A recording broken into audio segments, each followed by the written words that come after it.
আপনি মানুষের সাথে মুখামুখি কথা বলুন, কিন্তু আপনার কথা হবে তাদের চেয়ে অতীব উত্তম সদাচরণ।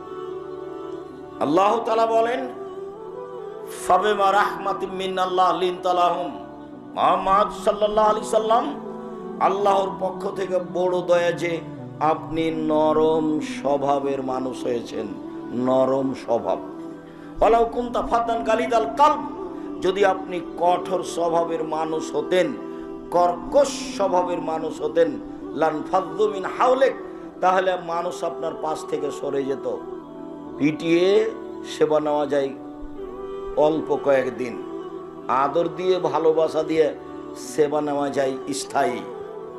যদি আপনার ভাষা কর্কশ কঠোর হতো, আচরণ ভালো না হতো, মানুষ আপনার পাশ থেকে সরে যেত।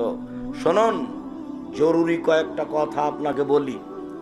এক, ফাফু আনহুম, মানুষের সাথে চলতে গিয়ে মানুষ যে আপনার সাথে অন্যায় করেছে সেটা আপনি ক্ষমা করে দেন। মানুষকে ক্ষমা করতে শিখুন।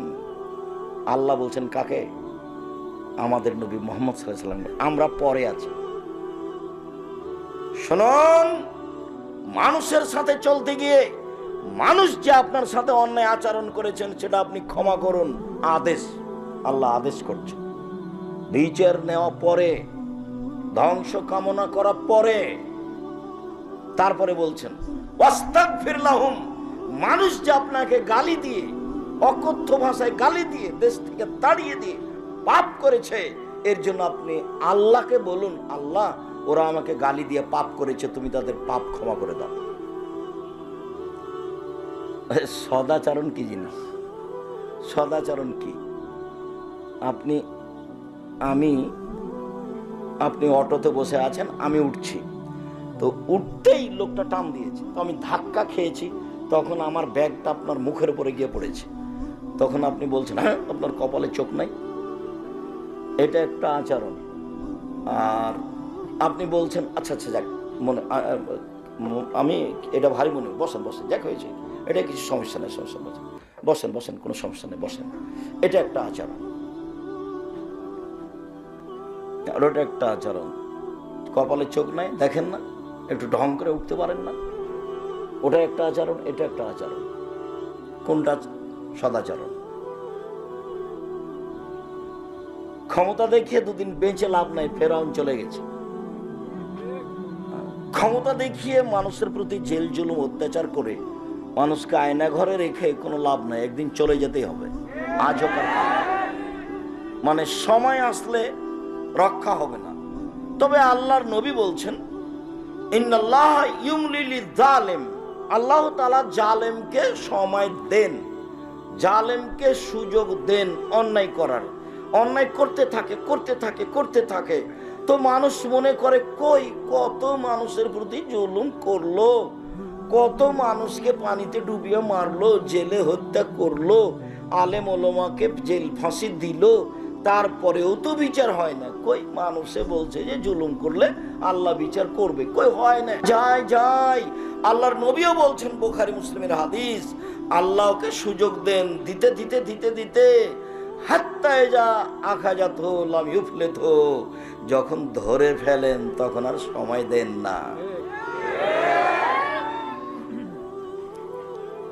ফেরাউন 2-1 দিন জুলুম করেনি, প্রায় 1500 বছর। তাহলে কত মানুষের প্রতি জুলুম করেছেন?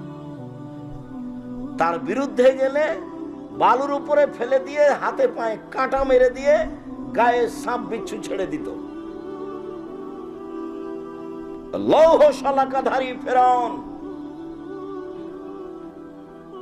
বড় বড় যারা জালেম চলে গেছে পৃথিবীতে, সর্বোচ্চ জালেম ফেরাউন। তারপরে একদিন সময় শেষ হয়ে গেছে। একদা আল্লাহ মূসাকে বললেন, মূসা তোমাকে ফেরাউনের কাছে যেতে হবে। মূসা বললেন, আমি সাবলীল ভাষায় কথা বলতে পারি না, মুখের সমস্যা আছে, আমি যাব না। আল্লাহ বললেন, আমি মুখের ভাষা ঠিক করে দিয়েছি, যেতে হবে। তিনি বললেন, ফেরাউনের পক্ষ থেকে আমার উপর একটা অপরাধের অভিযোগ আছে, আমি একটা অপরাধ করেছি, এক থাপ্পড়ে আমি এক মানুষ মেরেছি, এটা ফেরাউনের পক্ষ থেকে আমার উপরে অপরাধের অভিযোগ, আমি যাব না। তখন আমাকে মারবে। তখন আল্লাহ বললেন, আমি তোমার সাথে আছি, কেমনে তোমাকে মারে সেটা আমি দেখব। তখন মুসা বললেন, ঠিক আছে, তাহলে আমার ভাইকে আমার সাথে দিতে হবে। ঠিক আছে, তাই হলো। মুখ ঠিক করে দিলাম, ফেরাউন মারতে পারবে না, আমি আপনার সাথে আছি। হারুনকে দিলাম, এবার যান। এবার দুই ভাই এসে বলছেন স্বাধীনতা। দুই ভাই এসে বলছেন, বানি ইসরায়েলকে ছেড়ে দেন, আমাদের সাথে স্বাধীনতা লাগবে। বানি ইসরায়েলকে এভাবে দাস দাসী করে রেখেছেন কেন, ছেড়ে দেন। তখন ফেরাউন বলছেন, কে তুমি? কি সেই মূসা নও যাকে আমি শিশুকালে বহুদিন লালন পালন করেছি? তুমি কি তোমার বয়সের বহু বছর আমার মাঝে ছিল না? হ্যাঁ, ফেরাউন তো তাকে লালন পালন করেছে। তোমাকে কি আমি শিশুকালে লালন পালন করিনি? তুমি কি বহু বছর আমার মাঝে থাকোনি? তুমি যা করেছো তা করেছো, তুমি তোমার কর্ম করেছো।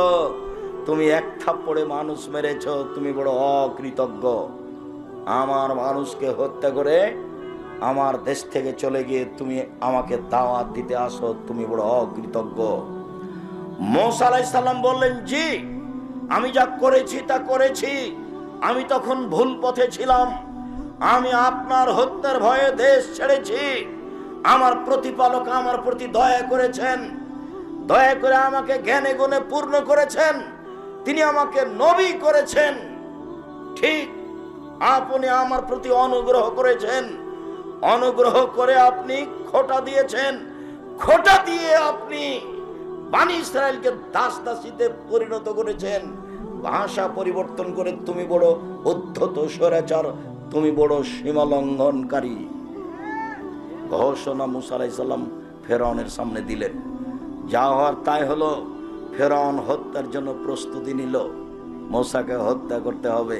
তার মানে ফেরাউনের জুলুমের সময় শেষ হয়ে আসছে, ফেরাউনের জুলুমের সময় শেষ হয়ে আসছে। যা হওয়ার তাই হলো। মূসা আলাইহিস সালাম পার হয়ে গেলেন সাগরে। ফেরাউন সাগরে ঢুকে গেল, দুই দিকে পানি দাঁড়িয়ে আছে। ফেরাউন জানে, হুঁশিয়ার মানুষ সচেতন, যে আমি যদি ভিতরে চলে যাই, পানি যদি দুদিক থেকে চেপে আসে তাহলে কি হবে। এটা তার বুঝের অভাব ছিল না, কিন্তু যখন মানুষ রাগ করে তখন বুদ্ধি কমে যায়। এত খেপেছে ফেরাউন, মূসাকে সে হত্যা করবে। যার কারণে সে রাস্তায় নেমে গেল। দুই দিক থেকে পানি এসে জমা হয়ে গেল। যখন পানি এসে জমা হয়ে গেল তখন ফেরাউন বলল, আন্নাহু লা ইলাহা ইল্লাল্লাযী আমানাত বিহি বানু ইসরাঈল ওয়া আনা মিনাল মুসলিমিন। আমি ঘোষণা দিচ্ছি, আল্লাহ ছাড়া কোনো মাবুদ নাই। আমি মেনে নিলাম তাকে আল্লাহ বলে, যাকে বানি ইসরাঈল মেনে নিয়েছে। আমি একজন মুসলিম। ঘোষণা দিল ফেরাউন, আমি একজন মুসলিম। তখন আল্লাহ বললেন, আল আন, এখন অকাত আসাইতা কাবল, তুমি তো নাফরমান ছিলে ইতিপূর্বে, তুমি তো জমিনে বিপর্যয় সৃষ্টি করেছ। মনে রেখো, তুমি আলিয়া বানুনা জিকা বেবাদা নিকালে তা কুনালে মান খালফাকা আয়, আমি তোমার শরীর রেখে দিলাম চিরদিনের জন্য। পৃথিবীতে যত মানুষ জুলুম অত্যাচার করবে তাকে জানতে হবে শেষ পরিণতি হবে ফেরাউনের পরিণতি। জুলুম করে রেহাই পাবে না মানুষ। দাঙ্গাবাজি করে ক্ষমতা দেখিয়ে দলীয় দাপটে, অর্থ সম্পদের দাপটে, বিদ্যার দাপটে মানুষকে অপমান করে বেশি দিন টিকা যায় না। জুলুমের ফল দুবার ভোগ করতে হবে, একবার ইহকালে, একবার পরকালে। জুলুমের ফল যখন পরকালে ভোগ করতে হবে তখন বিচার আর তাড়াতাড়ি হবে না। যত জালেম আছে সবার বিচার দেরিতে হবে। যারা যাকাত দেয় না তারাও জালেম। কিভাবে? ফকিরের টাকা মেরে খেয়েছে, এই জন্য তার বিচার দেরিতে হবে। যারা জালেম, আল্লাহর নবী বলছেন ওদের বিচার দেরিতে হবে। কতদিন দেরি আল্লাহ ভালো জানে। একদিন যদি দেরি হয় 50,000 বছর, 3 দিন যদি দেরি হয় 1.5 লক্ষ বছর, কতদিন দেরি হবে আল্লাহ ভালো জানে। প্রত্যেক জালেমের বিচার দেরিতে হবে। মহান আল্লাহ বলেন, মুহাম্মদ সাল্লাল্লাহু আলাইহি সাল্লাম, আপনি মানুষকে মাফ করুন মানুষ যে আপনাকে গালি দিয়ে কিছু কথা বলে পাপ করেছে